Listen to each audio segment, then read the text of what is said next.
Okay, people that are just coming in, we're just going to start in a couple of minutes. I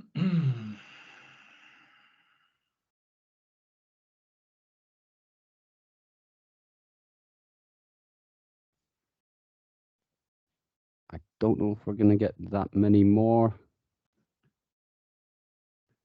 Pete was just asking, he was just saying hello to everyone and hope that you all had a chance to join some roundtable discussions. Again, any feedback on that would be great. I think we heard from a lot of different people about how this can work. There was one roundtable we were just in that was talking about the challenges of funding and the kind of kaleidoscopic landscape that we encounter when trying to find pots of funding for this, but the overarching need for there to be a change and how to marry those. Okay, so I think it's 1:02 now. I'm just going to give it one more minute, and then we'll kick off. I'm just going to relay Pete's messages that are coming in. Pete's saying regarding funding, alternative funding options is something that is going to come up again and again in this session. So yeah. Okay, I think let's kick off because I don't see any more people joining. So again, just to reiterate, my name is Rodney Kelly. I'll be chairing this meeting today. Today, just for those who have just joined, this is theme 3, and the theme is estates and facilities. In this session, we're going to hear from 8 innovators who will have 10 minutes each.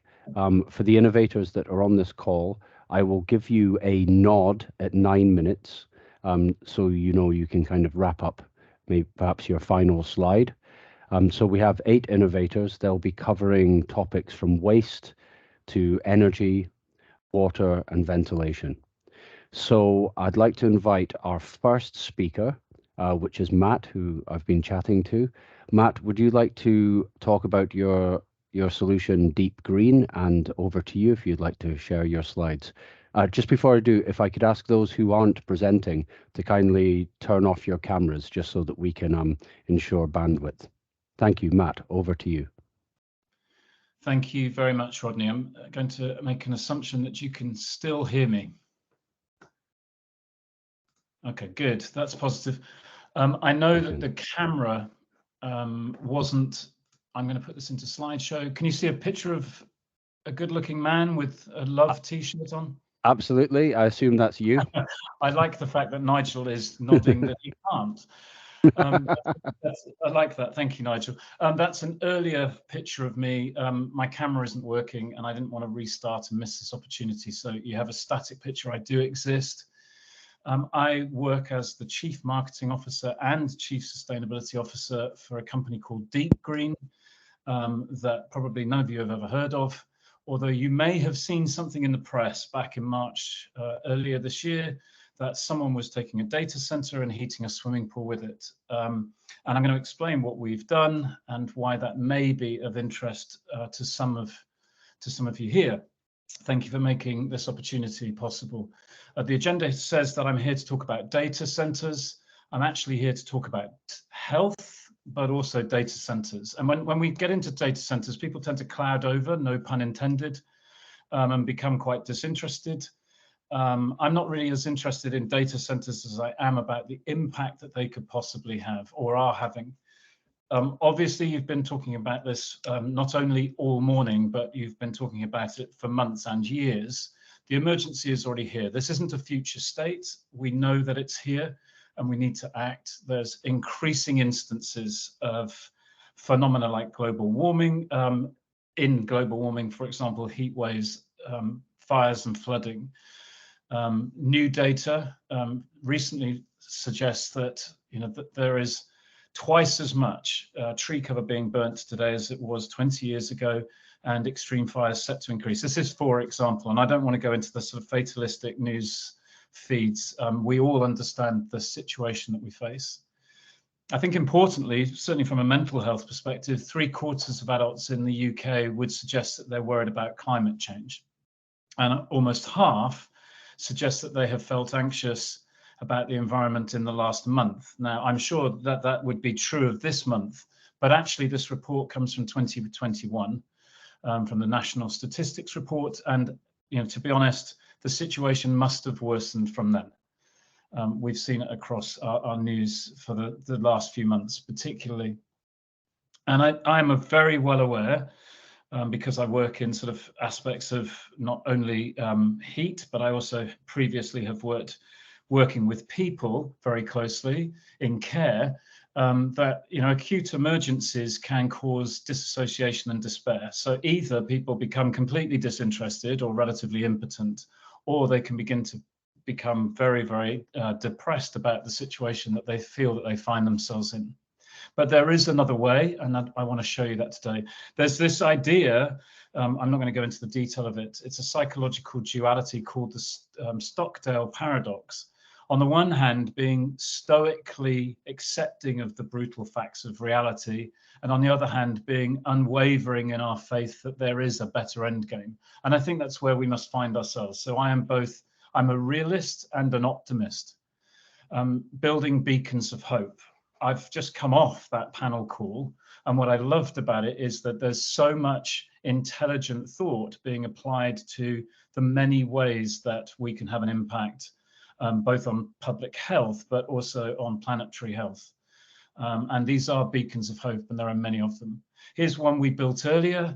A bit of context: when people say data centers, we tend to think of these very large buildings that we're never going to be able to get access to, that are incredibly clean, and behind it are some silent, whirring computers doing whatever they are doing, and that they're clean, safe, resilient, and have no impact apart from the compute that they are sort of working through. This is Facebook's. It's just one of many Facebook data centers. These things are sort of hidden throughout the world. So this is our picture of what data centers are. The reality is slightly more concerning if we sort of break down some of the facts about data centers. The data center industry consumes masses, huge quantities of power, 3% of the UK's electricity, more than the airline industry. And if I look at the comparison with countries, data centers are sort of consuming more electricity than a country, say, for example, like South Africa. And it's only set to continue to grow exponentially as we do more and more things with things like artificial intelligence, computer rendering in CGI, gaming, all of these things hugely consumptive of power. And there simply will not be enough electrons to go around. So we don't just have a heat problem, we also have an electricity and estate problem to manage. So that gives you a little bit of context. Global emissions from cloud computing contribute 2.5 to 3.7% of all greenhouse gas emissions, and that's more than commercial flights. Commercial flights always seems to get picked on because we can understand it, but that's more than, say, commercial flights or deforestation. So it's a huge consequence, and of that, data centers contribute 20% of those emissions. And of that 20%, 40% is simply cooling the things down. They are hugely polluting. And this is the world that we are trying to solve for. Compute itself is hot, and you all know this. If your phone is working hard, the phone will get hot. If your computer's working hard, in the olden days, a little fan would come on, but now the casing might get hot. The heat that is generated by the vast quantities of compute is typically cooled with either wasted air or water. And that has a considerate impact on not least carbon, but certainly carbon. My company is a revolutionary mesh, a network of data centers that recapture heat generated by computer processing. That's essentially what we did. And I only wrote that definition last night because we're quite new. Then we take this heat that we recapture, and the wonderful thing is we give it away for free. So I'm not going to go into the detail of how we do it, but we have a little data center, probably the size of the desk in front of you, not much bigger than, say, a chest freezer. We link it into the heat exchange system that sits within the pool, and then we heat the pool. We heat the pool building, we heat the water in the pool, and we can also provide hot water. So hypothetically sounds very, very positive. Lots of statistics in there about how much we're saving in terms of, say, water, energy, and the heat.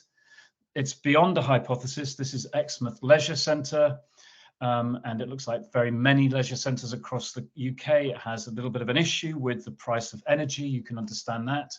So we installed some data center into it, a data center into it. This data center is the size of the desk probably in front of you. Those are little servers. They're immersed in oil, and we recapture the heat. And then went all over the press for having done so. So we essentially save thousands of pounds in terms of heating the pool, and we do that by essentially computing clients, whatever it might be, rendering or whatever they're doing. The great thing about this is we have an unlimited grid capacity. There are thousands of pools, hundreds of which are facing very difficult commercial circumstances. We are welcomed into sites because we're giving something away for free. We can build them in days. It's going into existing power connections, so we're not looking for stranded power. We essentially are building for free because the building already exists. It's a plant room. And then there's immediate ROI. As soon as this is plugged in, it is beginning to save money, and it's an out-of-the-box edge network. We don't need to talk about that today. Data centers typically will appear on your scope 3. You don't necessarily own them. They're not sort of at scope 1 or 2, but they will appear in scope 3, and many of you will know that's increasingly regulated and reported. And ESG more broadly, a DeepGreen solution obviously affects carbon and resource impact. But I think there's also something here about providing heat for free for end users, the general public. So it has a positive impact on community, and I think well-being and health is and should continue to be a basic human right. It's also about stakeholder engagement. If you've got data and you need to compute it, then who are your stakeholders? I think the community are definitely one of them. The good news is it's not just for swimming pools. And I know where we're headed with this. So say, for example, you industrialize this, you make a bigger data center, still you capture the heat. We can begin to put it into homes. We could give £2 million worth of free heat to a 10,000 home site. We're doing this in Barking. Some of you will know about the Barking developments. I'll show it to you in a moment. You could even do some of the innovative things that our Nordic friends do. Say, for example, in Iceland, they have so much free energy that they actually do under street heating, so their streets don't freeze. And these things exist. It's just not particularly prevalent in the UK. This is a district heating system. This is Barking Riverside. It will be 20,000 homes. We will provide free heat to many of them by installing DeepGreen servers. Sorry, education. Matt, 1 minute left, sorry. Yep, education. The cost of additional heat this year is 600 million. We could heat schools. There's a stat here about laundry in the Scottish NHS. We could do laundry. I mean, that's in the reads. That's a detail.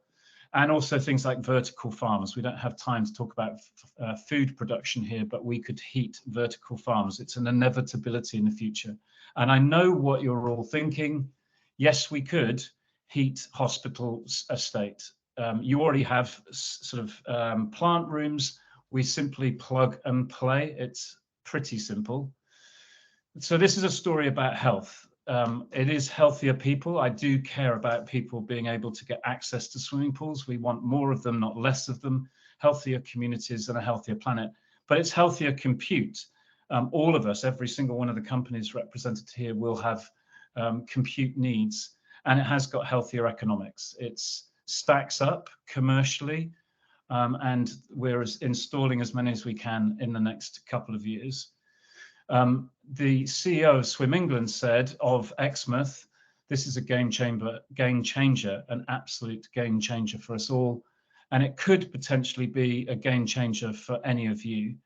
If I can talk to you about what you are heating and how we could recapture some of the waste in and around that, you can contact me at mbagwell@deepgreen.energy. I know I went over by a minute, but thank you very much. Thank you very much. That was fascinating, and there's so many applications I think that everyone's thinking of here as the cogs are spinning. In the spirit of moving on quickly, I'd like to say thanks again. I'd like to invite the Nigel Codman, if he's here, to talk from Novaloo, or whoever is here from Novaloo. Nigel, would you like to share your slides? We can see, thanks. You're on mute, Nigel. I'll give you a hands up signal when you have 1 minute left. You're still on mute, Nigel. Yeah, got that now. Sorry about that. Can you hear me now? Yeah, can do. Thank you. Thank you. Yeah, so I'm Nigel, Nigel Codman. I work with a company called Novaloo. We have been involved in installing very, very water efficient toilets. It's not an incredibly exciting subject, usually toilets.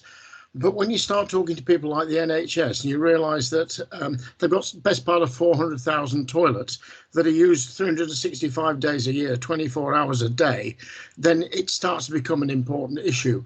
Because every time one of our toilets is flushed compared to a standard one, there's about 84% less water is used. That saves money, that saves carbon, and they're far more hygienic, and I'll talk a little bit more about those in a moment. I'm trying not to make any water puns, which I normally do in this because of the incredibly difficult situations that are happening around the world currently. But and that's almost a dichotomy with what I'm saying here. But the world is saying that there'll be a 40% shortfall in water by 2030. Here in the UK, we'll see an incredible shortfall in that water. Water demand is increasing by 55% over the next 20 years. And yet we're trying to support industry in reducing individual water from 145 litres that it's got to now down to 100, 110, which is a 24% drop. At the same time as that, water costs are going up hugely. We've seen that over the last 2 years, and this coming April, most pricing is suggesting it's going to be upwards of another 40%. In fact, I heard one that was saying it was going to be up by 73%. They have to pay for these issues that they're facing elsewhere in some way. And the Climate Change Committee is urging organisations, particularly looking at new build or refurb, to ensure that reduced water utilisation is fundamental to that work. Excuse me. And here's where the big difference is to anything else in energy. Water is a finite resource.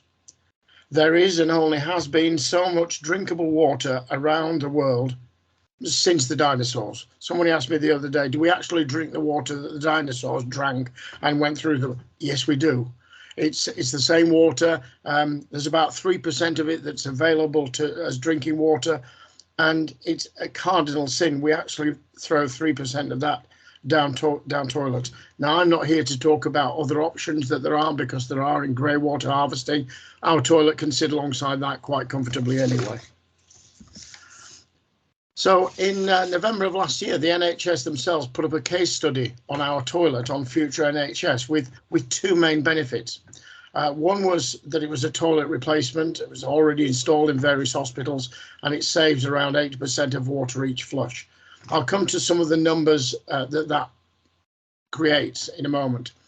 And perhaps more importantly, and it's come up all morning, the issue about capital, a way of obtaining that without severely limited capital. Now, we're not going to resolve all the water usage issues, but we're effectively like the LED of water saving, where it's a very easy thing to change. And in the NHS, as I say here, 20% of that base we know flush up over 100 times a day, 365 times a year. And the savings in that particular situation would be over 30 billion litres per annum and over 187 million pounds per annum. But that doesn't still mean that they're being rolled out in huge numbers. And that's for a single reason, which is capital. Because capital was hit hard with COVID. It was struggling before that. It's got worse. And there's still a little element of carbon tunnel vision in some areas, which is absolutely fundamental and quite right to go towards zero carbon. But water is a growing and more acknowledged issue. So we looked outside, and a question that came up in the earlier session was, what about external capital? And we've actually obtained significant sums, nine figures of money available to put it in, primarily to the NHS. We will look at other areas, but the NHS is where we are targeting most of our times. And we are doing that by actually saying that the OPEX spend that people have in terms of their water bill, we'll save you money on that, and we'll take some of that saving but leave you with the lion's share of it. It really is as simple as that as an approach. I mentioned earlier on that there's a third hidden element. We've all seen this picture at the bottom over our screens over the COVID period. Fecal spray is the wonderful phrase that it defines. We get asked about that all the time by infection control, and once explained, they love the response. We flush the toilet with the lid down. It's as simple as that. It doesn't flush without that, meaning that the fecal spray doesn't hit the sides, doesn't create a problem with any form of virus, not just COVID, but 101 other viruses that can be spread about. So we're going to reduce the water bill. We're going to do that off balance sheet. There's no requirement for any capital. They're going to be looked after in exactly the same way as any toilet would. We're going to increase hygiene. And we've been offered by one of our funders who have brought some money from the States following the collapse of a few banks over there, Silicon Valley, etc. And they're looking for safe harbours. And they look at the NHS and they say, that's the safest place that I would like to invest my money in. They'd like to put in, over the next 5 years or so, 20,000 toilets. For your interest, that would equate to the following figures. It would equate to about 7.6 billion litres of water every year, 8,000 tonnes of CO2 every year, and with no cost involved at all. It's more hygienic, sustainable toilets at no cost. We are talking to, it was asked again this morning about how do senior NHS leadership help us. It's a very, very important question, because although the policy within the NHS is you can do it and you get on with it, when anything's that innovative, people need somebody at the top to say it's a great idea and I would support you if you did it. And we're getting more and more people at the top of the tree that are looking to do that at the moment. So the question of what I would want people to do is to have a look at in their own hospital, look at how many toilets they've got. Think about 20% of those, 25% of those being the ones that will flush most, probably will spend 2/3 of the cost of your water bill. And think of that being changed for a more hygienic product that saves carbon and saves water, and done with no capital involvement at all. That's what I'd ask people to think about. And I hope I'm in time. Thank you, Nigel. That's perfect, and great presentation, and some really eye-watering facts there in terms of the savings and the potential. So thank you very much. Again, just a note to people, I have asked them to put their questions in the questions and answers section of the Teams channel. It seems as though it is not working for some people. So for those of you who can't use that function, please do put it into the chat. But if you could clearly label what the or who the question is directed towards, so we can sift if we have time at the end. So Nigel, thank you very much. I'd like to invite our next speaker, which is Christian from Rensair. Are you on the call, Christian? I am indeed. Thank you very much. Thank you, I'll Christian. just go ahead and share my screen.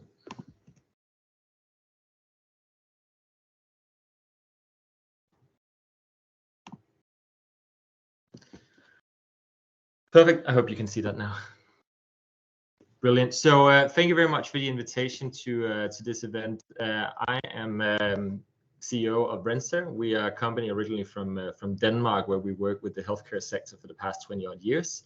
But now we're based here in the UK and work closely with the NHS. And the solution we'll present you today is around reducing energy consumption of ventilation in the States. Our background is infection prevention control. We've been doing solutions there for Scandinavian healthcare facilities for, as I mentioned, almost 20 years. And over the past couple of years, we started working a lot with the NHS. So our devices are used in around 55 hospitals across the country and a lot of primary care facilities. But there, the primary focus is improving air quality and reducing risk of airborne disease transmission in clinical environments that don't have proper ventilation or are naturally ventilated. What we've developed, though, is what we see in the middle pillar, our sustainability offering, which is focused on reducing energy consumption of ventilation in facilities, because we know that's a big issue. We are already doing that in the corporate world. So in corporate office spaces, these solutions are always already implemented, but we are now looking to team up with NHS Trust to test this in clinical environments as well. And I'll get back to that towards the end. And then thirdly, we also work with the transport sector, where we also have air cleaning solutions that are, for instance, used by the Wells Ambulance Service to manage airborne pollutants. I'm sure everyone here knows the chart on the left, and the key point is that of NHS carbon footprint, so direct carbon emissions, estates is the biggest place to focus. And when you look at a typical hospital, 40 to 60% of energy consumption is related to heating, cooling, and ventilation, so HVAC. So it really is the lion's share in terms of bringing down carbon emissions and energy consumption. What we have shown with our solution, as mentioned, proven already in non-clinical environments, is we can reduce this energy consumption by more than 40% in a typical scenario. The facts are that indoor air quality is core to infection prevention. So we know we can't compromise on that. And obviously there are clear guidelines in the NHS how buildings should be ventilating. Two is building ventilation is very energy intensive. We just saw that on the previous slide. And then thirdly, there are a lot of older hospitals and older estates that rely on natural ventilation or poorly insulated. And obviously they will be consuming a lot more energy than modern hospitals. So there's a big focus there for really moving the needle in terms of NHS carbon emissions is really on how do you make the essentially heat retention in these buildings and the ventilation as energy efficient as possible. So the three challenges are, to summarize, meet the HCMO3, so the NHS ventilation guidelines, but prevent energy wastage. Two is the trade-off between sufficiently ventilating spaces and reaching net zero. The more you ventilate, the more energy you consume. It's generally as simple as that. And therefore, if you have a hospital that is trying to meet the HCM requirements or take an older facility and increase ventilation, that will also be at a direct clash with net zero. That's why we need new technology to address these needs. And then thirdly, obviously, as we've all experienced over the past winters, energy costs are very volatile, which has obviously had a huge impact on the NHS as well.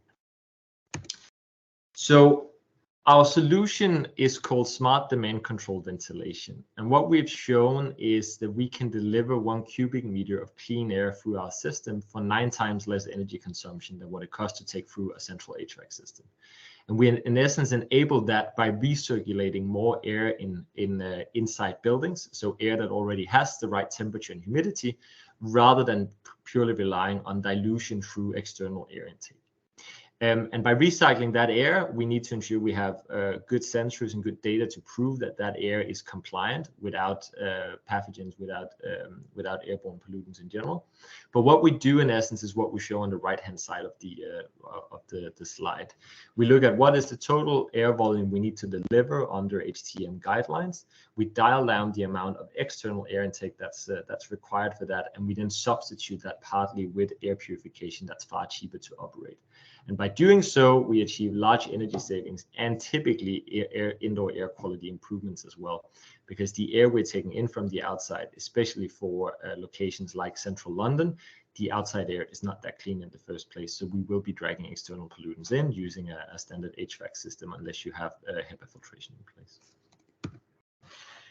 So the system we have built is in essence advanced air purification devices that are tried and tested and liked by IPC staff already. And we have them in different sizes, wall-mounted, non-wall-mounted, but in essence, easy to fit, easy to install equipment that's now been combined with a very advanced IoT, essentially application layer on top. So in our solutions, we use high quality air quality sensors to continuously monitor air quality in spaces. And that data is then transmitted to our cloud platform through a SIM card. So we don't need to connect to local networks to know what's going on in these spaces.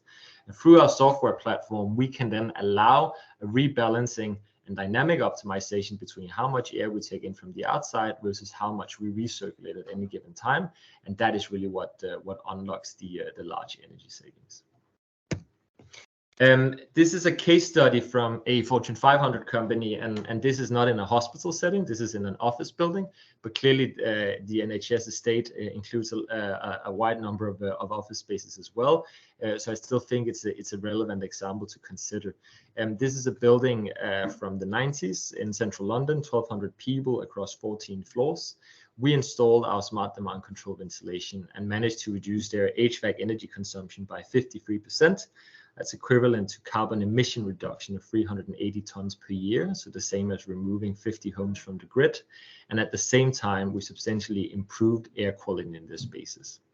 And because we don't go, we are not a centralized HVAC solution. We don't go in and change your air handling units and fan coil units, whatever else you have in your buildings.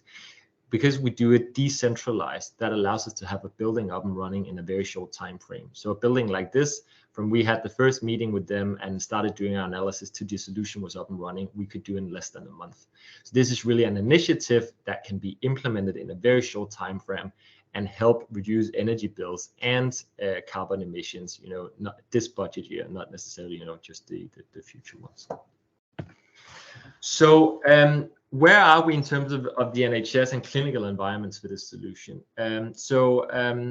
We target predominantly buildings with mechanical ventilation. That's where we're focused now. So in non-clinical areas, as mentioned, we're ready to go, and we'd be more than happy to look at solutions there now. We're already in dialogue with a couple of hospitals around that, also private hospitals.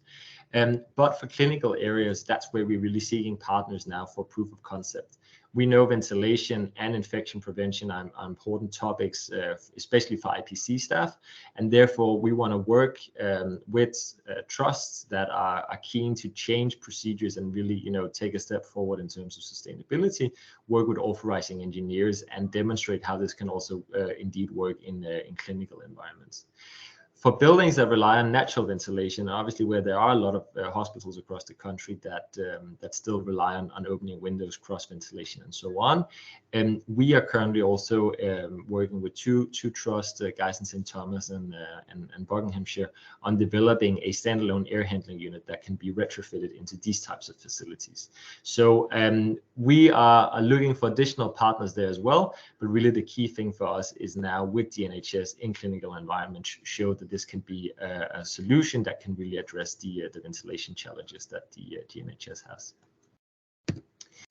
And then the final point, which I think is important, it was mentioned in both in the intro session this morning and also in the session over lunch. CapEx is a problem, and capital allocation to estates is always challenging.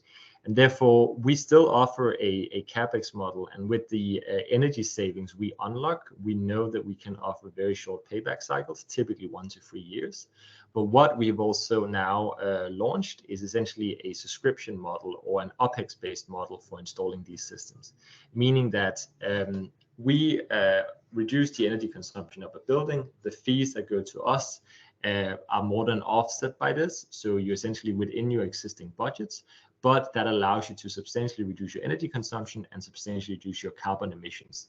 And therefore, what we see a lot in the corporate real estate sector is, at the moment, is really interest for this solution, because reducing your carbon emissions and improving your energy ratings without the need for CapEx is really a solution that many are looking for. And I think that's also something that should apply very well with NHS trusts. So I'll stop there. More than happy for anyone to reach out to me with any questions. But as said, we are looking for trusts and estates that are willing to try this out, and really hope that this very interesting session can help facilitate some new introductions. Thank you. Thank you, Christian. And that was great presentation, and great to see the progress that you're making. I think we'll all agree that 53% reduction with an increase in air quality is some really impressive work. So well done. I think we've managed to do well on the timing. So I'd like to take this opportunity to open this up to the floor. Now, we've had 3 presentations so far. We've had DeepGreen and Novaloo, and we've just heard from Rensair. We have had one question in the chat, but just before I go to that question, is there anyone who'd like to ask any of our innovators a question live, and they can come off camera and do so?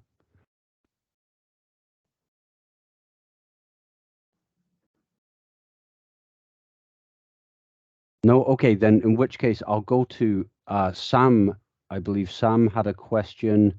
Oh, the questions are coming in now. So Sam Mackay had a question for Nigel, and the question is for Nigel Codman from Novaloo.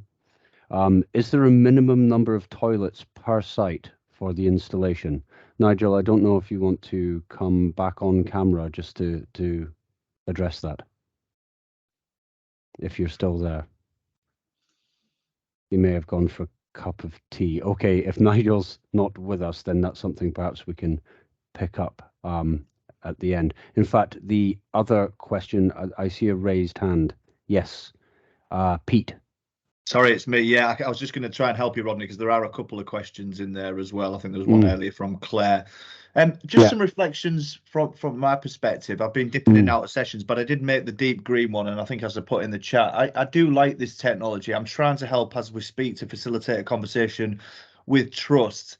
I guess a question for Matt, if you are still there as well, Matt, I hope you are, is I'm here. What thank you.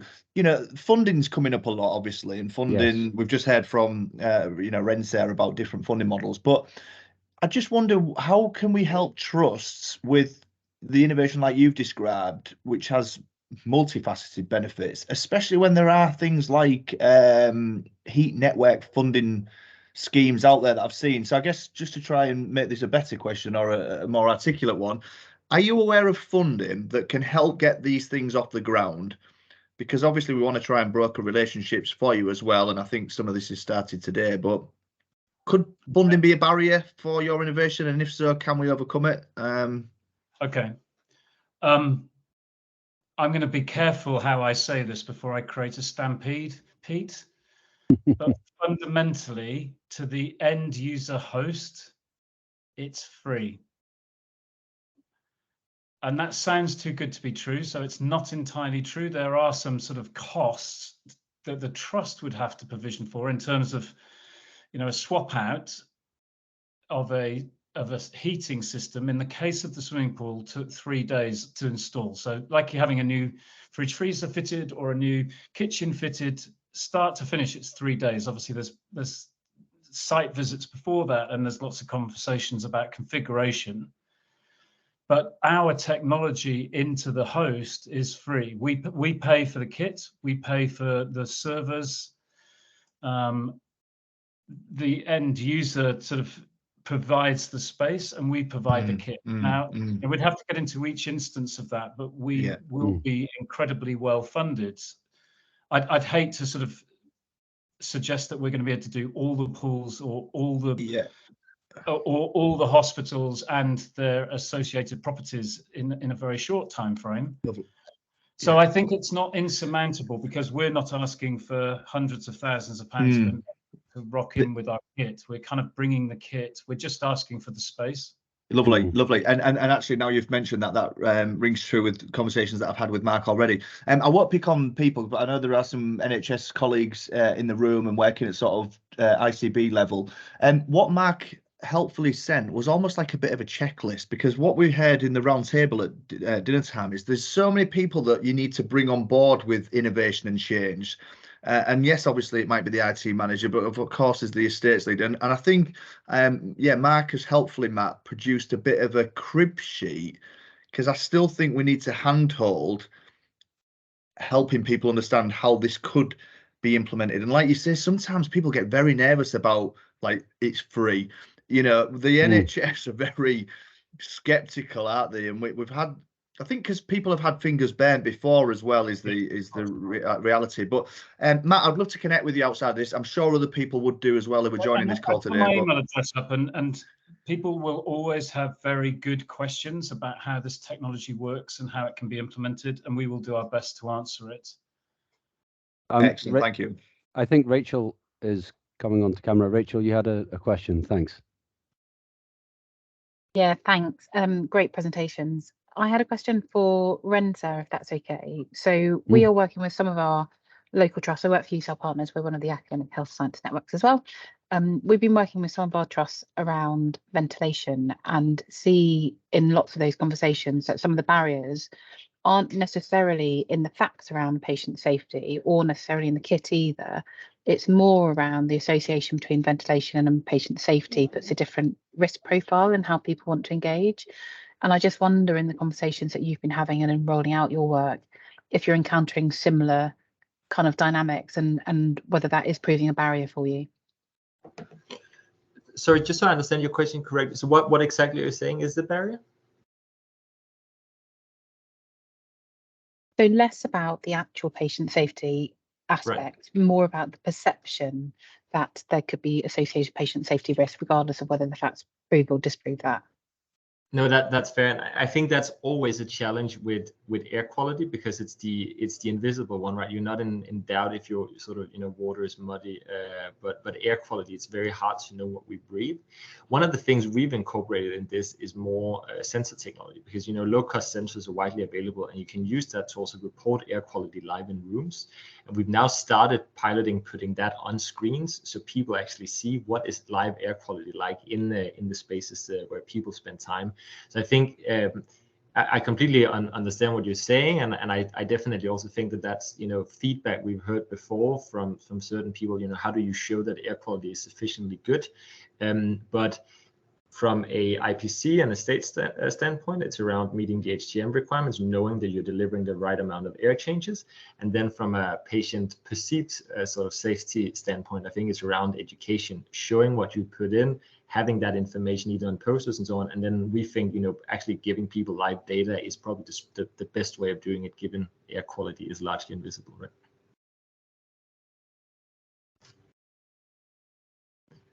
Rodney, you're muted, sorry. Thank you. Neil, I'm going to bring you in just for a quick question before our next presenter. Sorry, Neil, did you have a question? It's more of a response to Pete. He's still on, Pete? Yeah, I can see. Pete's on, I think, yep.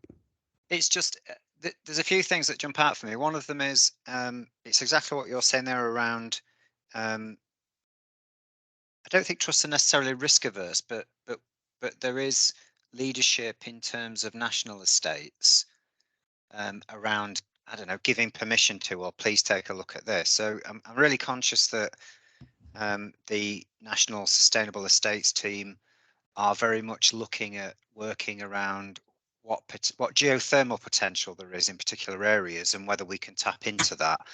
And this is just, I think, another strand to that. But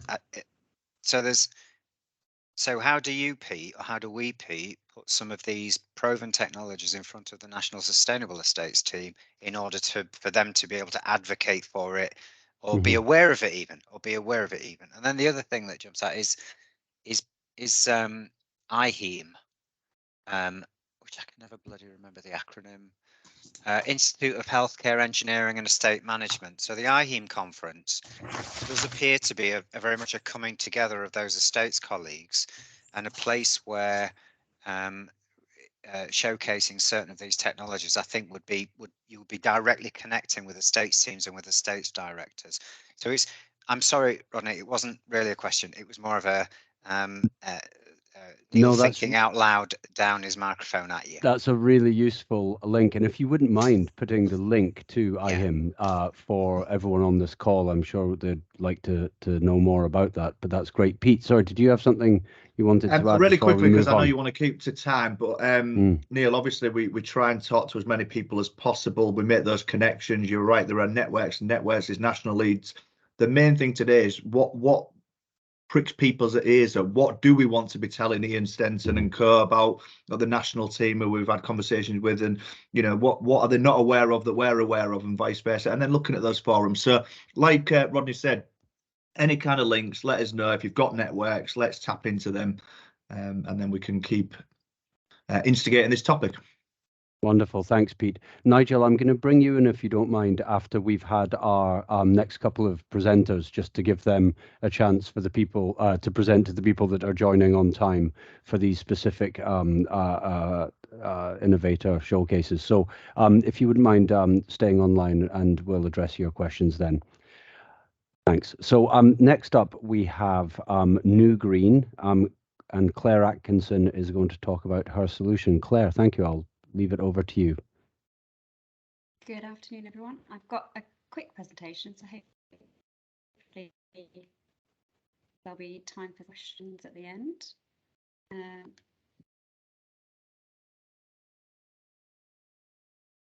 Is that screen working okay? That is, yep. Lovely. All good to go. So we are NuGreen. So my name's Clare. I'm the founder of NuGreen. And we've got some reasonably ambitious goals to drive innovation and sustainability through data. So essentially, we've come up with a couple of different sustainability consultancy options, and also we work massively in kind of R&D as well. But our main goals are diversion of waste from incineration, reducing the actual creation of waste in the first place, and creating circular healthcare systems. And we're working within the NHS and with NHS providers to generate sustainable frameworks to reduce emissions, reduce costs, eliminate unnecessary waste, and really value and maximise the products and resources that we actually have. And we do that through collection and analysis of existing data with a practical scientific approach. So our vision is a really truly sustainable healthcare sector with long, strong-term local networks and an embedded sustainability culture. We are here to challenge the way you think about the environment and educate you on your options to ultimately take steps towards greener industry. So our key principles are, does it reduce costs? Does it reduce emissions? And does it allow for opportunity to increase the amount of recycled material? And ultimately, if it doesn't do all three of those things, it's probably not a sustainable offering and probably needs a little bit of help. So there's a lot of challenges, as I'm sure everyone is aware. Budgets being one of them, time being another, and then managing that within existing high workload, particularly within an NHS setting. There's not enough data in certain areas. There's too much data in other areas, and then the data there isn't always accessible or isn't always user-friendly. And carbon data and the net zero campaign and sort of general sustainability isn't always understood and kind of transferable into the day-to-day activities of staff and patients. The solutions that we need aren't really straightforward, and they're not, you can't make a kind of a sweeping statement that will help nationally. What happens in the Northwest might not necessarily work for the Southeast. And then legislation and infrastructure is a real kind of barrier and challenge towards actually building sustainable infrastructure.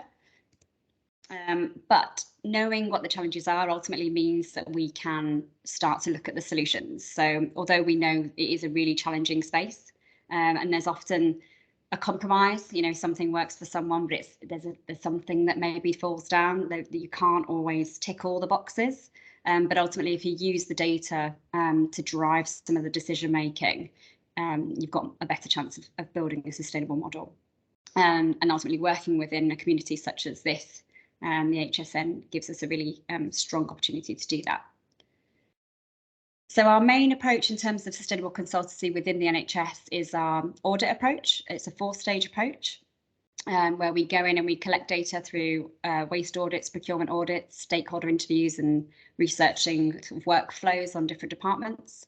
We then analyse that data and create a user-friendly dashboard where you can generate targets to drive change.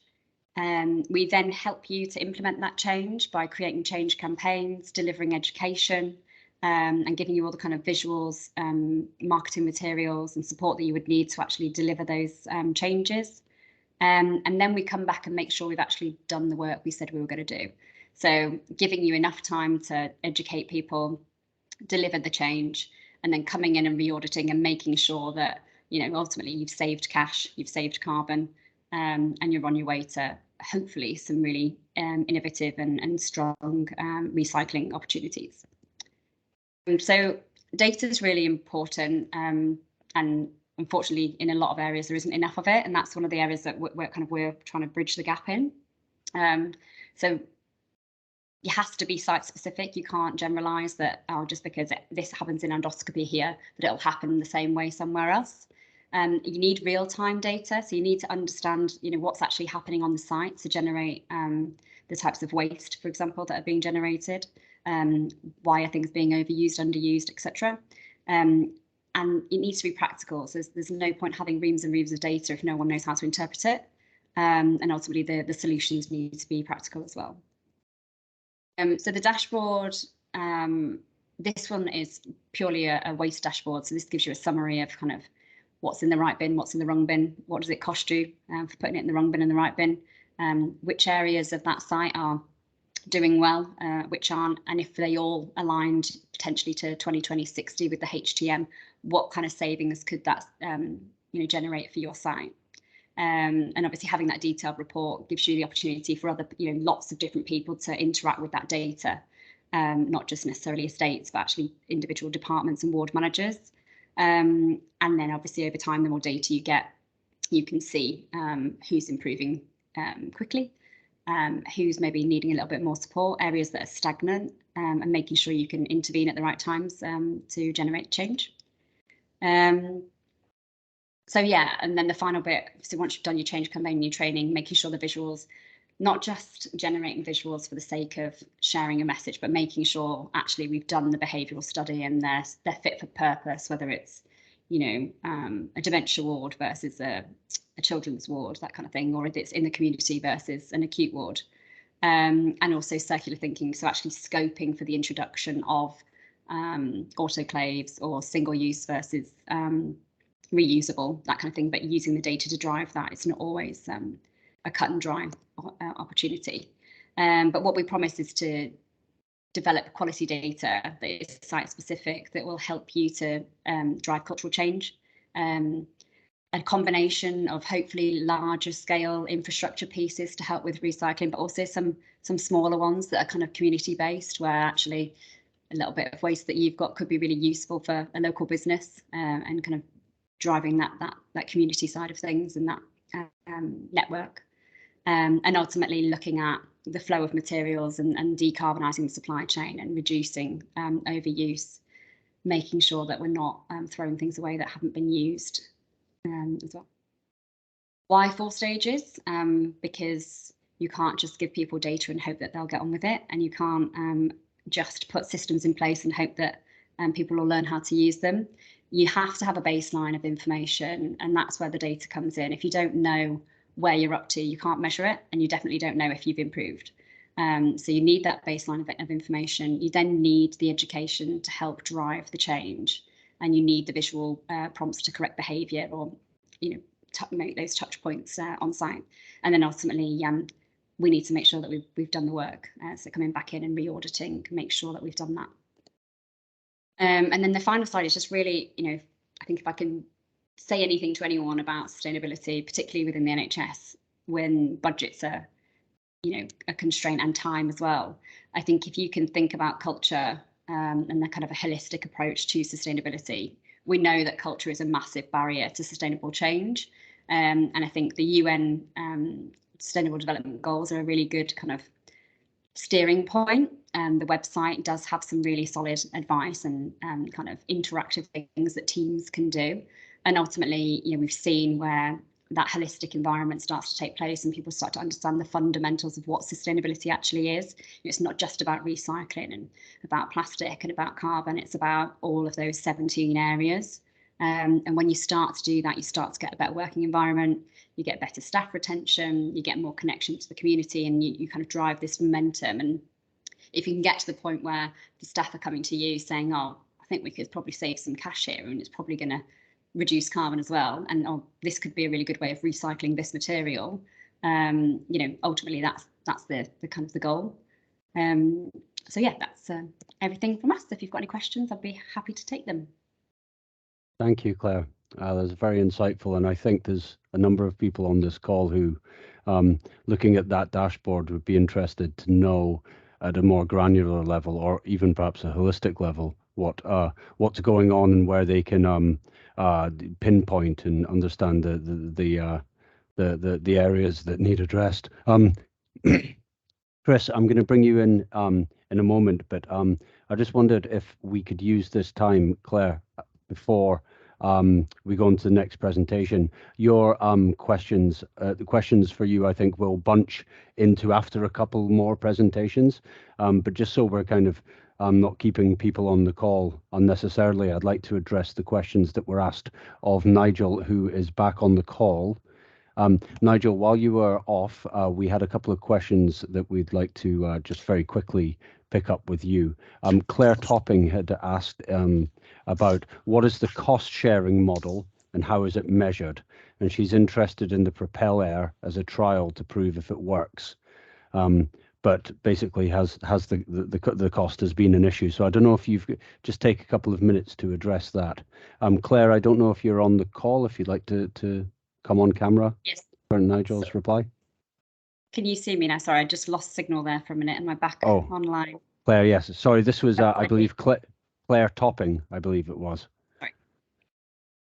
Sorry. Claire Topping on the call. If not, sorry, Nigel, would you like to pick that? Fine, I'll fire away anyway, and I'll make contact with Claire afterwards. Yes, she's right. There is a capital cost to these. We have installed them in various places over the last probably 5 or 6 years in hospitals, doing exactly what they say on the tin, replacing a standard toilet, sitting on a standard drainage, and just using less water. It's become clear to us that targeting replacing every toilet in the NHS is not the right goal. What we should be targeting is those toilets that are actually used the most. It's surprising, perhaps not to the people on this call, how local knowledge of which of those. So we just did an audit recently at Dewsbury Hospital, oddly enough, and we found that of the 421 toilets, just under 80 of them were probably used like all the time. Certainly 120, 140 flushes a day, where the rest might be only 30 or 40 flushes. And it's those that we'd be looking to put in firstly, because they're probably spending for, you know, that 20% of that site toilet base is probably spending 80%. It's a reverse Pareto almost. They're spending 80% of the water that's actually used. So if we can save 80% of that, then we've made a huge punt towards it. In terms of how we've decided to approach it, the easiest way to think of it is almost like an old-fashioned form of rental. We put them in we rent them, we buy them, we put them in, no capital gets involved, and we take the money from the OPEX pot that is already going to the water companies and share that, depending entirely on the work we'll do at the audit. So there's an audit that exactly as Claire has just been talking about. You have to start with data, you have to start with facts. So we do that first. So I'd be happy to go to Claire Topping and talk about how we could do that. Thank you, Nigel. That's great. So thanks again. We're now going to bring in Christopher Trigg, who's here from OnGen. Chris, over to you, if you'd like to share your slides. Thank you. Rodney, can you see my slides okay? And you can hear me fine. Good perfectly. Stuff. Thanks very much indeed. Well, thanks for the introduction, and thanks for the invite, Pete, to speak this afternoon. OnGen is essentially a software, data analytics and consultancy business. It's a business I still call as a kind of an early stage business. We actually began trading, certainly developing an early stage of OnGen Expert, which is what I'm going to talk about today, almost 7 years ago. But the idea for OnGen really came about when I was consulting and helping energy consumers understand what they could do around on-site renewables to help them reduce their carbon footprint and ultimately reduce their energy costs as well. We're supported by Scottish Enterprise, and we have been very well supported by Innovate UK, which I'll come on to in a second. We happen to be based in Scotland. So let me see if I can just move my slides. Here we go. So we're based in Edinburgh. We collaborate extensively with the three main universities up here: Edinburgh University, Heriot-Watt, and Napier. That's where we're based. You'll see there, for my sins, I'm an accountant. So I was a former CFO of a retail supplier, and collectively, we've got decades of experience in the energy industry, both from a retail supply background and also from an on-site renewable background, and also from a tech background as well.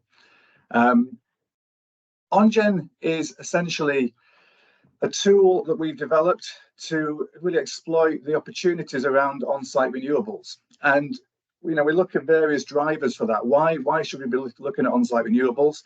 Clearly, there's a very clear case for hitting net zero targets. I think there's no point in laboring that. That's kind of why we're all here today.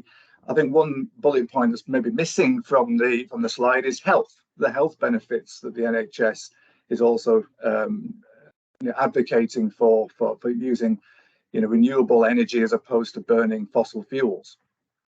With my kind of commercial hat on, with my CFO hat on, one of the main drivers is understanding the commercial benefits. And when the NHS is facing very tight budgets and extensive waiting lists, the commercial benefit of deploying on-site renewables, which then frees up money that can be used in a clinical environment, I think can't be understated. And when you understand how you can deploy on-site renewables, you can see that some of the costs of avoiding delivered heating fuels and electricity costs can be really substantial. Up to 70% can be avoided. So that's pretty important.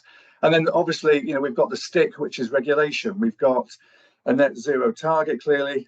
We've got ESOS targets. And what we're seeing is, the case for regulation is becoming ever more stronger. So what is the problem? Why did I set up OnGen in the first place?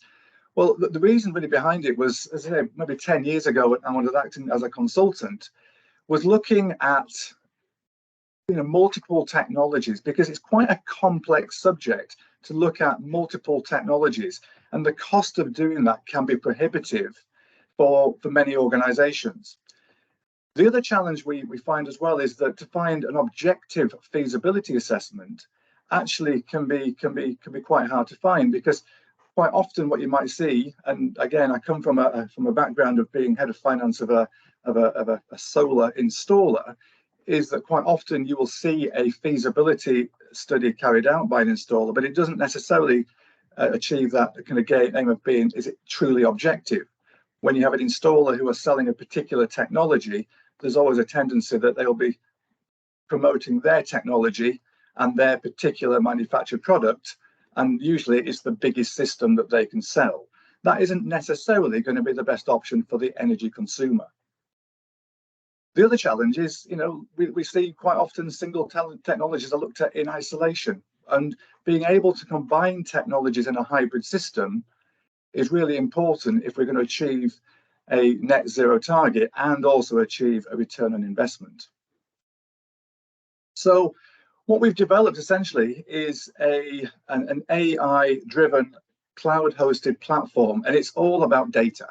So just touching on what Claire was saying there at NuGreen about it's all about accessing data and using data in a smart way to understand for a particular circumstance, and every single site we look at has got its own nuances, but it's about using the data that we can access. So be it half-hourly consumption data, electricity, and a heating fuel.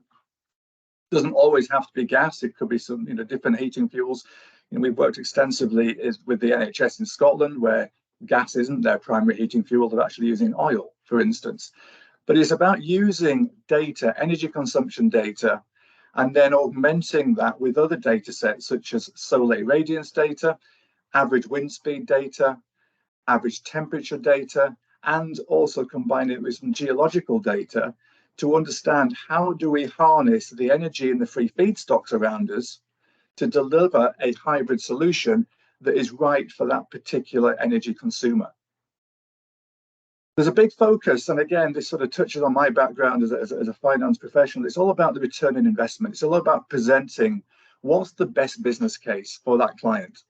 And because we are completely agnostic, we're not an installer, we have no vested interest in promoting a particular technology or a particular manufacturer's product. We can be very, very clear about, which of the 10 technologies that we currently include, and solar PV could be an option, it could be wind, it's solar thermal, we've got heat pumps on there, we look at battery storage as well, which is the right combination for the energy consumer. The traditional approach, and this is what I come from, is very much about using kind of Excel. I mean, and it's amazing still how many folks still use Excel to do the financial modeling for these quite complex calculations. And it's really kind of impossible to look at multiple technologies at the half-hourly level using an Excel model. The important side as well, and this has come up earlier around funding, and it's it's a particular challenge in the public sector, particularly in the NHS. How do we fund a deployment? What we have built in with OnGen Expert is the ability to look at, well, what's the return on investment when it's self-funded versus maybe a power purchase agreement, or if some form of debt finance can be provided. Because we've touched on this earlier in the round table. Funding is definitely holding back deployment of some very, very sensible on-site renewable options. OnGen sits very much at the beginning of the process. So, when we're looking at, this is particularly around retrofits, but we can look at, new builds as well. But it's very much looking at, if you've got a portfolio of sites, OnGen Expert, because it's so easy to use, because it's so cost effective, you can look at an entire portfolio very, very cost effectively. We augment all that mapping data as well. You'll see in the graphic there that we're looking at different constraints. So we do a full constraints analysis to understand, are there any planning issues? Is it in an air quality management zone? Are there some ecological constraints? So we look at and grid as well. Grid constraints is clearly one of the biggest challenges that we face. So again, what we've done within OnGen is we've automated a large portion of actually collecting that mapping data for that particular site to understand, may well be there's a good financial benefit of deployment, but are there some technical challenges and constraints that might add additional cost? So just another graphic to explain where we sit. So, it's very much about delivering accurate objective assessments, but a fraction of the cost of how I used to do it as a traditional consultant, which is Excel and kind of Microsoft Word. We were recognized as the best smart energy system by the Renewable Energy Association a couple of years ago, which was really pleasing. And the feedback from our clients, we work across the public sector as well as the private sector, and I'll come on to how people can access OnGen Expert, is it's delivering assessments at 98% less expensive than consultants. So just to kind of highlight again some of the attributes of OnGen Expert, is particularly efficient. We designed the front end to be very, very user friendly. And again, just going back 10 years when I had the concept for OnGen Expert, there are some very sophisticated and clever design tools out there. And there was some tools that will look at microgrids, but they are very, very tricky to use for kind of the energy manager who possibly doesn't have that deep knowledge of different renewable technologies. So we've made it very, very accessible. There's no software to download. It's easily accessed via a browser, and all the assessments, all the assumptions, we maintain that. We maintain the CapEx assumptions. We pull information in from the NCS register for average capital costs for different technologies. And as I mentioned before, we're completely objective and very, very accurate because we're using very granular data. These are some of the folk that we work with. So you may well have come across OnGen in different forms because we work with the private sector. We actually license our technology. So we work with the likes of NG and Equans, who work extensively with the NHS. So you may well have benefited from OnGen Expert, but increasingly we work directly with the public sector customers in particular. So particularly with the net zero hubs that we work with, the Midlands and the Greater South East, the North East and the South West. And those hubs are using OnGen Expert with NHS clients as we speak. But we also work directly with NHS clients. So we've done a piece of work with a large Midlands-based trust, looking at 5 different properties that they've got. So, you know, we work in different ways. We become very, very accessible as a platform. There's some case studies here. So I mentioned Equans, they're a customer. They've been a customer for 3 years now. So they license our software and they use it extensively across the public sector. We've worked a lot with local authorities and we've done an awful lot of work with universities. This is one in particular with the University of Edinburgh. And of course, there are some great similarities between the campuses of educational establishments and NHS trusts as well. This is the new feature. So I mentioned just at the beginning, we've been supported by Innovate UK, and Innovate UK has allowed us to develop a new service. We call it OnGen Marketplace. So any assessments carried out through OnGen Expert can automatically get transferred into Marketplace. And this allows accredited, reputable installers to bid for the work and provide quotations. And so ultimately what we're doing here is we're overcoming the barriers for deployment. OnGen often also provides other digital services. So this is very much around the energy hierarchy. The first thing we should be looking at is really reducing our consumption. And we have a tool that does that, again, a digital tool called On Efficiency that takes the energy performance certificate and will come up with some recommended strategies to improve the energy performance rating. And also we can help with finding green energy supply contracts through our other platform, On Supply. So essentially what we're presenting is a one-stop shop. We're looking at decarbonising energy supply.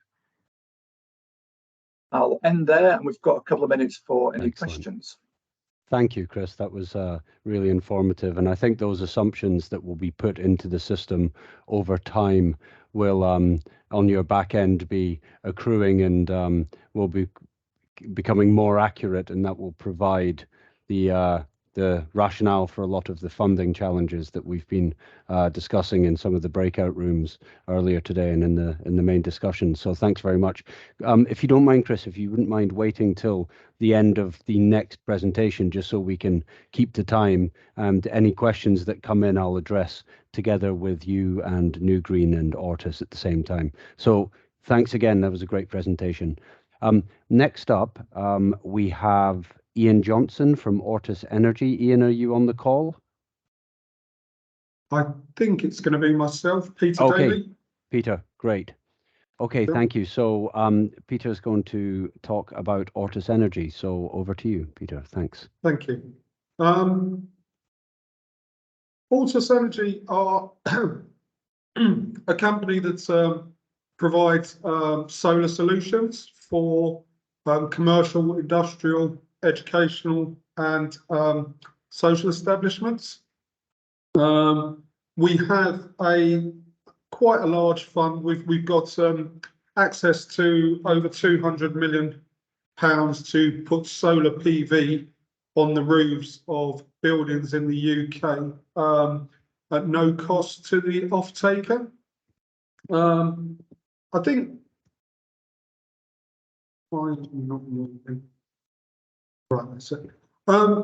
I think if we talk about clean energy and the NHS, I think everybody's been talking about the sustainable goals, and I think we're aware of what the NHS is trying to achieve, i.e. become one of the first net zero health services out there. And one of the aims is, as we know, to reach net zero by 2040. And we've already seen solar being innovated and being utilised within the health service. Solar is, as we're all aware, a mature technology, proven.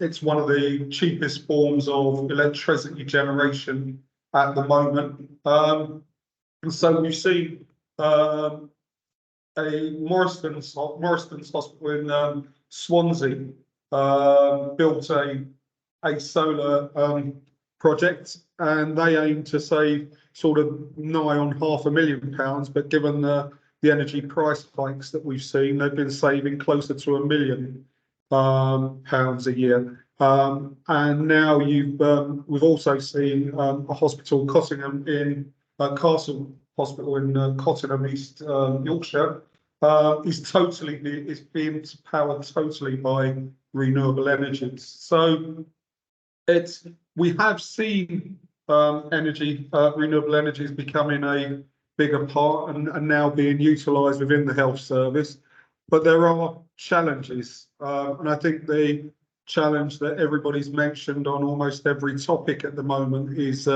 scarcity of capital and funds for revenue funding. Obviously, there's conflicting priorities. The health service has an enormous amount of challenges at the moment, it's facing at the moment, and looking at innovating renewable technologies or energy resources must be a challenge that is not looked at for many with great enthusiasm, given all the other challenges that are out there.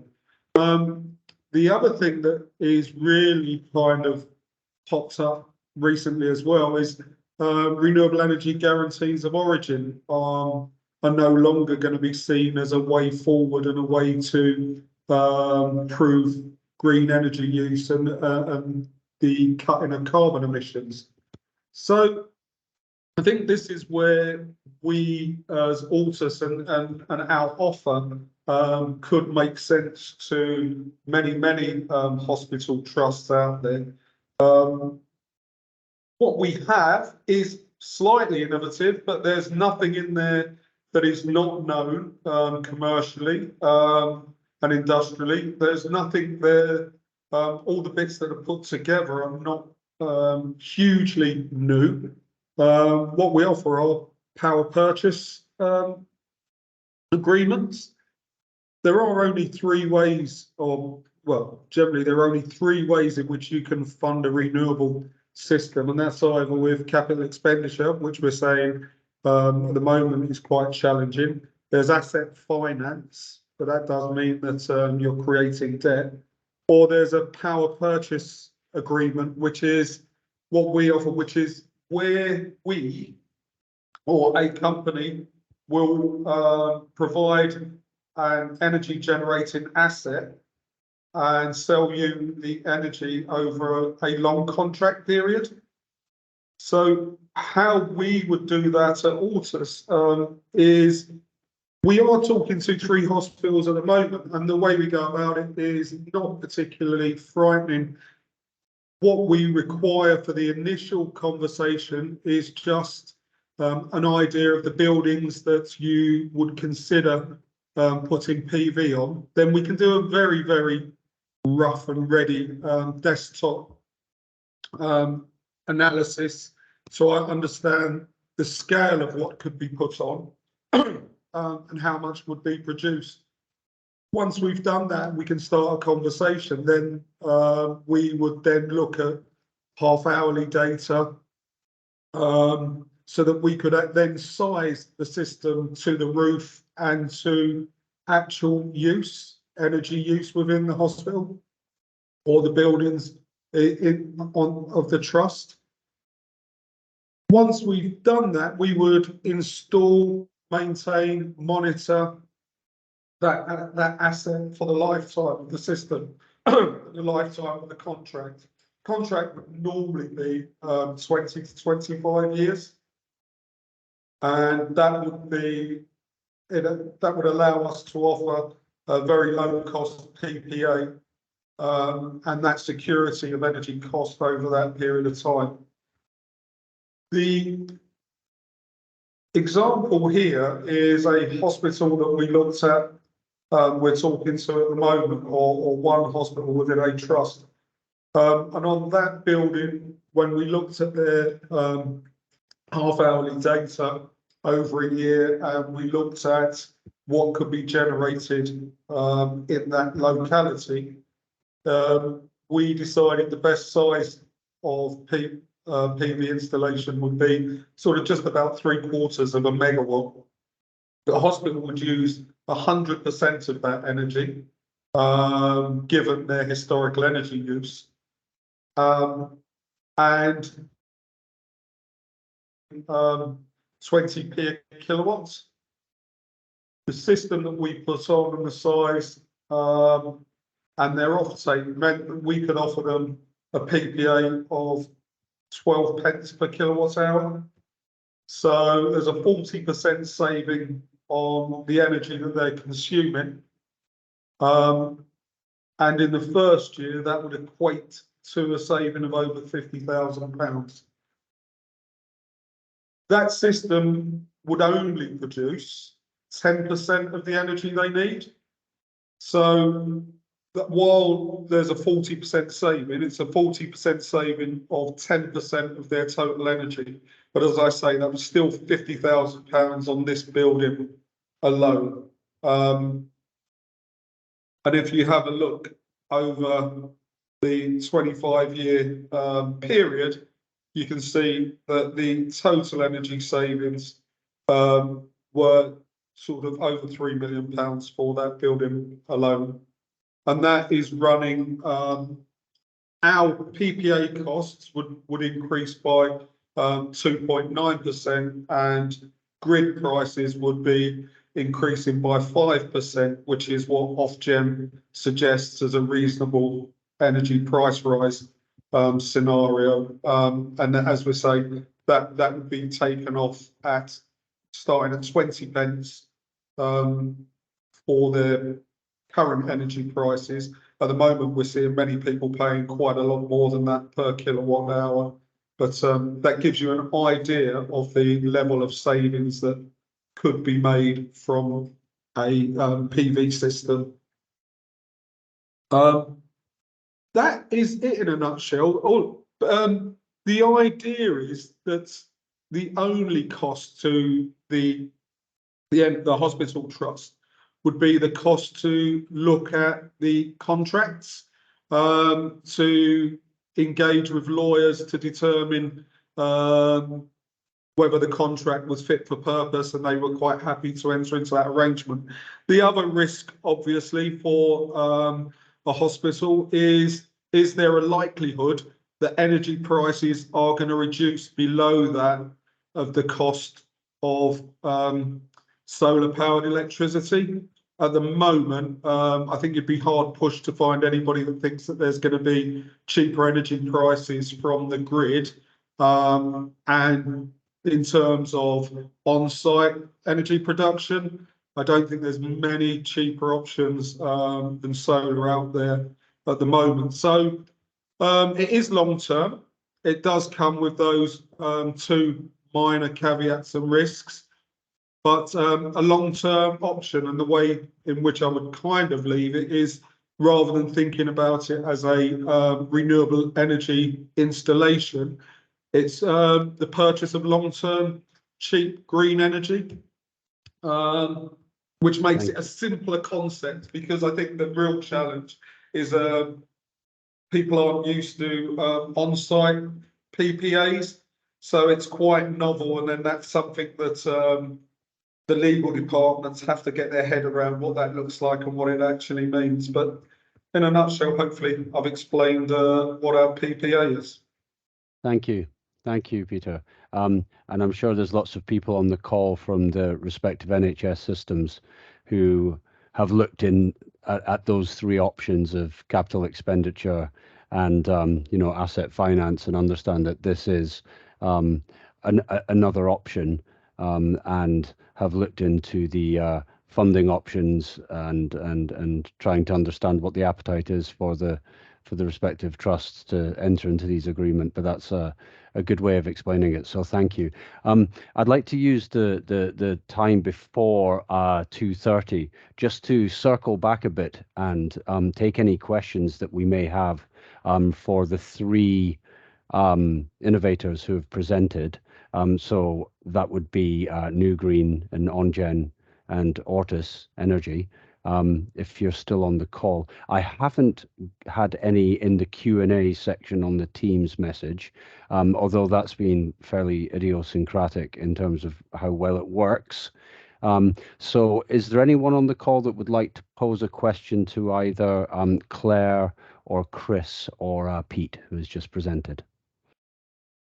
If so, you can be brave and come on camera. And yes, hello, Stuart. Did you come on camera to ask a question? Or were you just joining? You're on mute.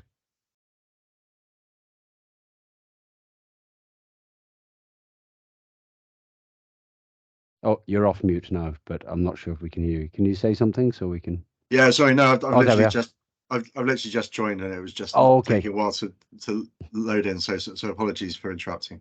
Thanks. Okay, no problem at all. So if we don't, then I think we'd just like to say thank you to the three presenters. Nothing's coming in on the chat.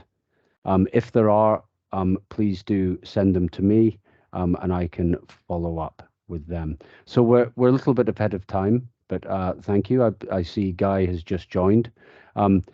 Guy, would you like to share your slides? Guy Wing is going to talk about Sharpsmart. Over to you, Guy. Thank you very much for the introduction, Rodney, and thanks indeed everyone for your attention. I think it's pretty safe to say that waste always comes up when we're talking about sustainability. And from my experience, if you talk to the layperson about what could you do more to reduce your climate impact, talking about recycling and waste always comes really high up the list.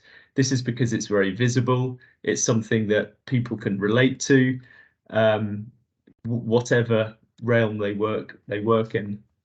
So I like to actually start my presentations by flipping this concept a little bit on its head, by saying that we need to stop talking about waste as an item, because all of the brilliant work done by procurement staff, clinicians across the healthcare sector, they're not buying waste, they're not buying rubbish, they're buying equipment that they believe is going to deliver patient improvement, life-changing instruments. So I think that it's a real crime to call some of these materials waste, when in fact it might be something like a laparoscopic instrument that costs thousands of pounds to the NHS, to an NHS trust, is used for half an hour to perform life-saving surgery,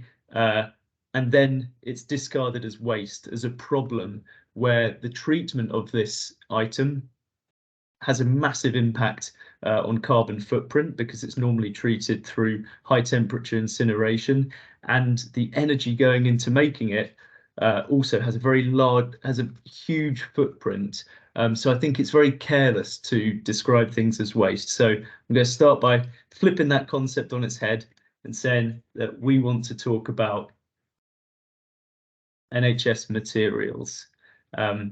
So yeah, if you haven't guessed already, what I'm going to be talking about is the need for making our material economy of what happens within hospitals more circular.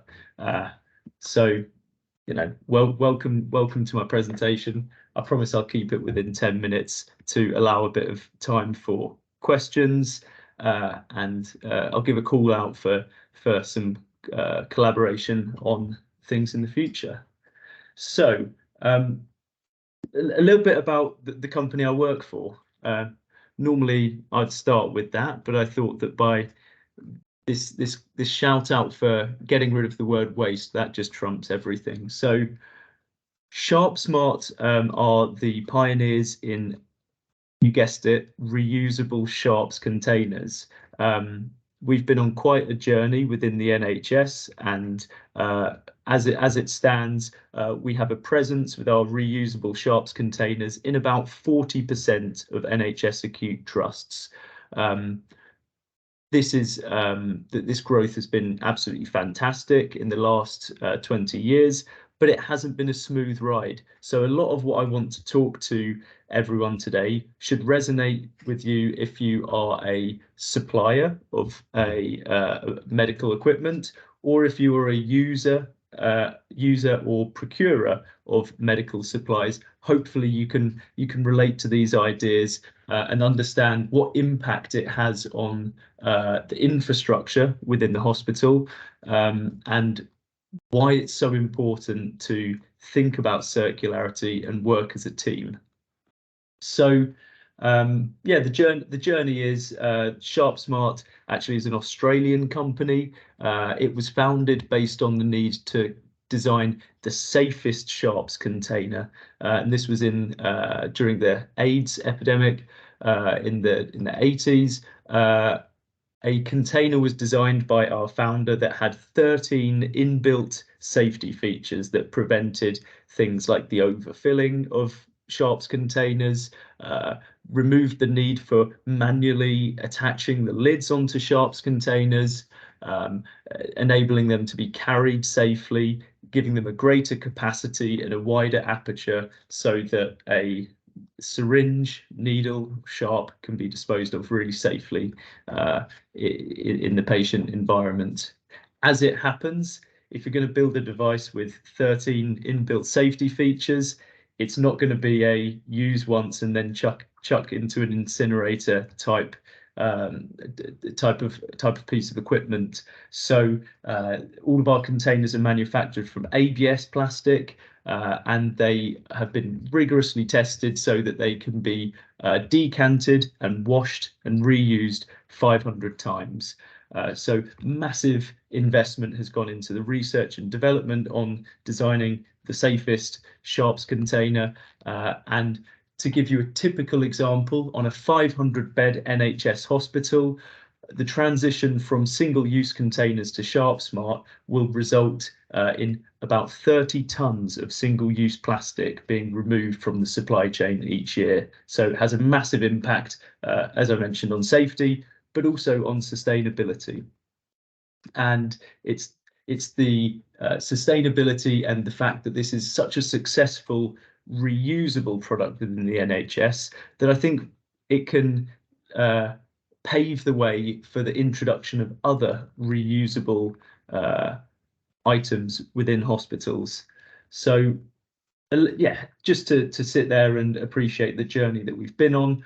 Some of the big considerations for us were the models of procurement. It was only in 2019 that actually they designed an international standard specifically for reusable sharps containers, and throughout we have worked hand in hand with infection prevention, who are a very key stakeholder. And also when I talk about distribution, this is the logistics part of it, and it is essential that you bring together your estates, portering, procurement colleagues so that the distribution of a reusable item is set up to succeed from the start.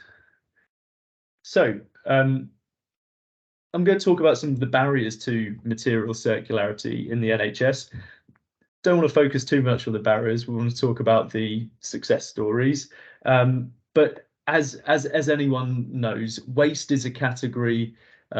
Waste is a category that is often neglected and seen as, well, it's not the primary purpose of healthcare, generating and treating waste materials. So it often gets put down the pecking order. And some of the barriers to getting it done correctly, so with higher recycling and reuse rates, are understanding exactly what the legislation is, understanding the right containment systems, and knowing how waste materials are treated when they leave the hospital. It can all be quite daunting. Another barrier to making materials more circular is understanding the level of contamination of the material once it's used. I'm going to touch on some examples later where we've delivered a circular solution, and I'll explain the need for understanding levels of contamination. And then finally, when we talk about plastics, it is the nature of the fact that lots of plastic items have multiple polymers.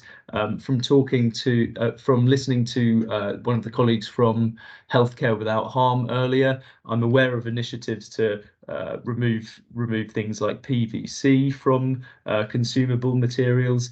but as much as anything, it's high-tech materials that would have multiple polymers that can make circularity almost impossible as it stands. But I will finish at the end of my presentation with a call to action to suggest a new model by which difficult to recycle materials can be recycled with the help of Sharpsmart. So okay, yeah, and then this one finally is I promise this is the final barrier, is a big elephant in the room, which is the current NHS England waste strategy focuses on energy from waste as a potential green or greener solution for material that can't be used in the hospital. I don't want to rain on their parade. However, if you look at what we've got here is the carbon factors of all of the material types on this column and on these rows, and all of the treatment processes for these materials on this row on the top. And what will stand out is the highest numbers here. So this is the material and the treatment method with the highest carbon footprint is actually sending plastics to energy from waste. And now what this means within a hospital setting is that any plastic packaging or items that need to be discarded, you know, it could be things like saline bags, incontinence pads, single-use aprons, PPE. Sending these to energy from waste actually has one of the highest footprints imaginable. So any myth that sending waste to energy from waste is the solution is a myth that we need to dispel and focus on moving that waste higher up the hierarchy to recycle. So what have Sharpsmart done and how have we overcome these barriers? People is the simple solution, and it's not always that simple. You need to work with colleagues from a multidisciplinary team from across healthcare. I'm going to show you some examples of cool stuff that we've done with circularity. So Sharpsmart have pioneered a method for recycling of single-use metal items within a operating theatre. When I talk about contamination, this is a really key example. So in terms of the regulations to do with waste materials, these items cannot be chemically or medicinally contaminated and cannot be classified as a sharp. By that I mean a hypodermic needle. With those things aside, all of these single-use metal items can actually be recycled.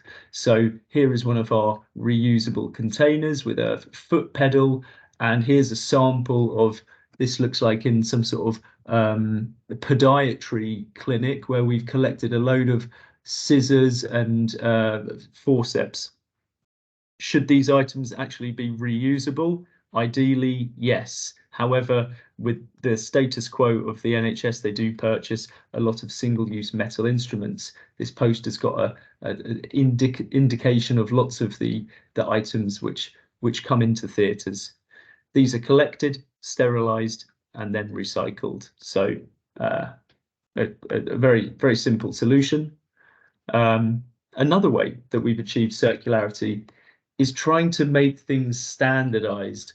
If you look across the NHS, you'll find there's 230 trusts with each person trying to reinvent the wheel with their own waste policy, with their own unique way of doing things. What we've defined here is what we call the optimum standard, which is basically says that in any, we've chosen operating theatres here, in any anaesthetic room, we'd expect you to have a reusable container for your medicinal sharps. Sorry, Guy, just 1 minute left, sorry. Oh, no problem. We'd expect you to have one reusable container for your non-hazardous pharmaceuticals, and then you have your single-use metal instrument container. it's by creating these standardized footprints that we make it simple for our customers and hospitals across the NHS. So again, that's a really exciting thing that we've done. And then finally, I do promise this is finally,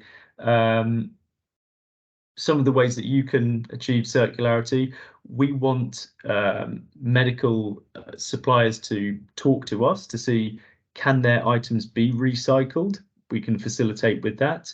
And we welcome hospitals and NHS trusts to come to us to do, we can offer consultancy services, including a free of charge audit to see where circularity of materials could be improved within the hospital.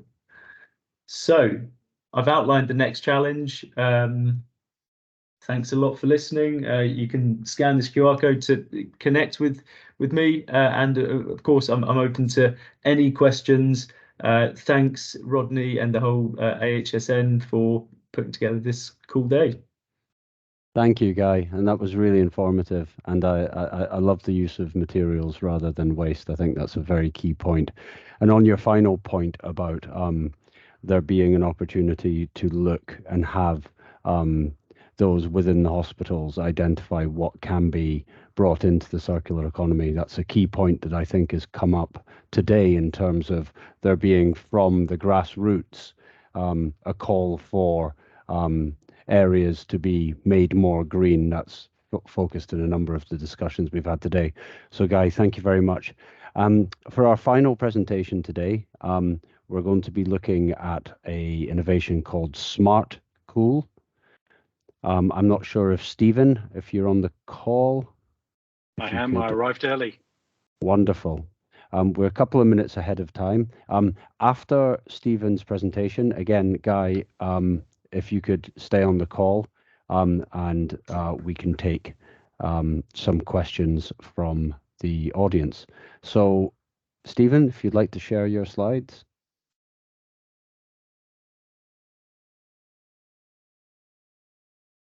Excellent, we can see them. Great, that's a good start.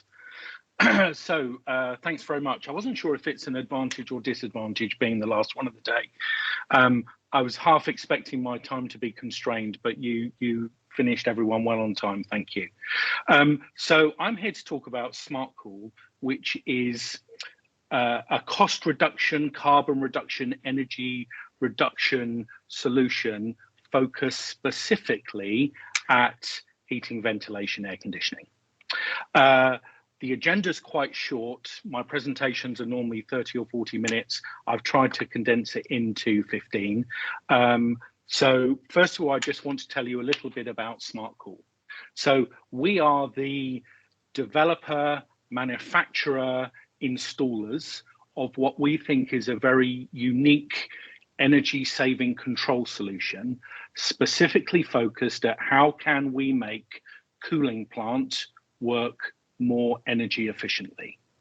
And this is a retrofit technology that can be applied to almost any plant that you're likely to have in a way that provides zero risk to you from the way that the equipment operates, from the way that manufacturers maybe warranty their equipment.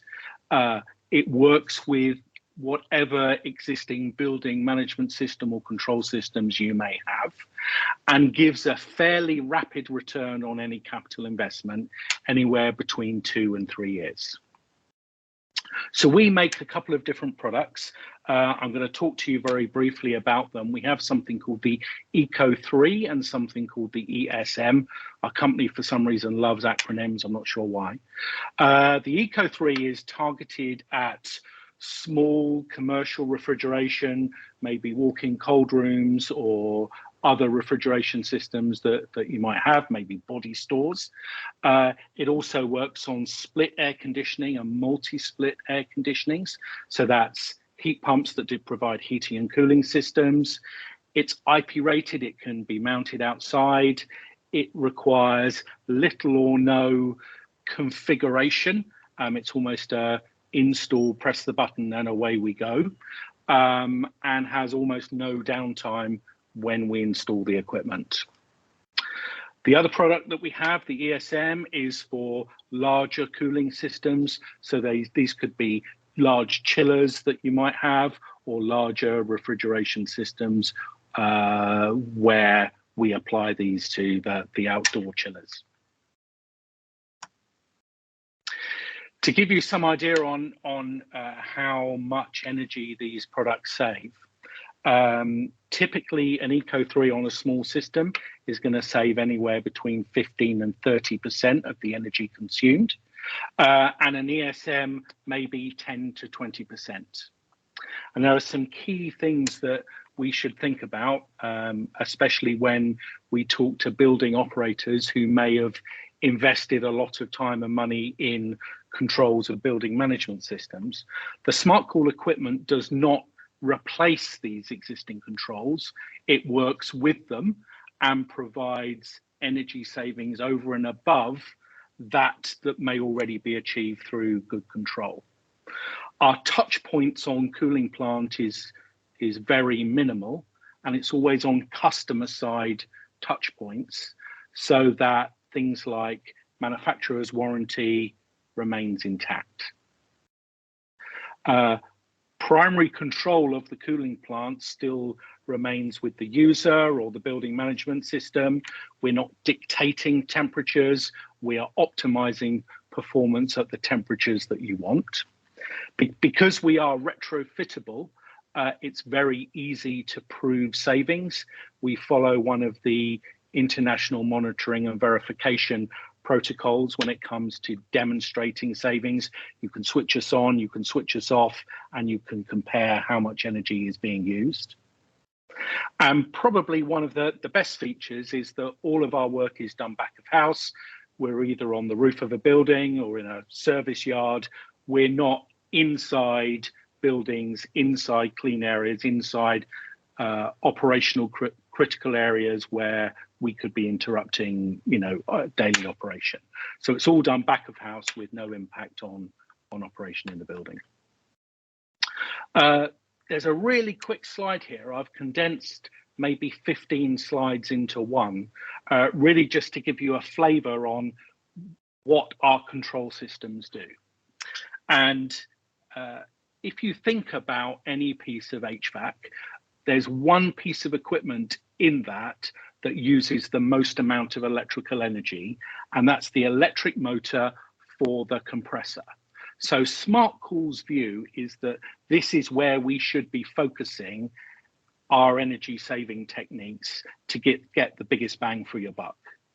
So as a control solution, the aim of SmartCool is to reduce the operational time of the existing compressors over and above what the existing strategy does. So savings through operational time reductions. And the savings are achieved by increasing something called the COP, the coefficient of performance, the measurement of how much electrical energy goes in against how much cooling energy comes out. So we increase the COP by restricting the operation of the compressor at low refrigerant temperatures and pressures, and modulating when the compressor can be on, when the compressor can be off, when it loads up, when it loads down, to get it at its best COP according to the duty being placed on it for heating or cooling. And that's a really quick summary, and I'll be more than happy to talk at length with anyone about it. But as I've only got a few minutes, we don't have time today, unfortunately. I want you to know that you wouldn't be pioneers of it. Here's some of our existing clients. It's very diverse. We work for some large FM companies, so people like MCOR, CBRE, where we're deploying in different environments. We work for colleges and universities. We work for local authorities. We do work in the NHS already. The client base is very diverse, and there are case studies available of existing installations that we've done that would be of a similar ilk to the equipment that you have on site. I've got a couple of quick examples here of work we've done. Here is a test case we did for SSE. This is a large chiller providing chilled water for a whole building. The installation of the SmartCool was done. We ran a test over a few months where we switched the SmartCool on, we switched the SmartCool off, and we repeated that over a number of weeks. And the energy reduction was almost 150,000 kilowatt hours without any impact on the end temperature that they wanted inside the building and without any negative effect on the chiller operation. At the other end of the scale, some smaller equipment. This is a heat pump array. This building's in Warrington. The graph here shows in blue, the first half of the graph is the daily energy usage before they switch SmartCool on, and the green bars are after they switch SmartCool on. And again, nearly 150,000 kilowatt hours across all of those heat pumps, and a very quick return on investment in about 2 years. I have dozens and dozens of case studies. I'm more than happy for anyone to reach out to me to ask me for examples or to do a separate chat. I was asked to leave 5 minutes for Q&A. I think I'm probably at about 5 minutes. Stephen, thank you. And yes, absolutely perfect timing to the second. And really interesting data. Great to see that the effects of it are so immediate, and I think that the graph that you showed really displays that. So thanks again. Now,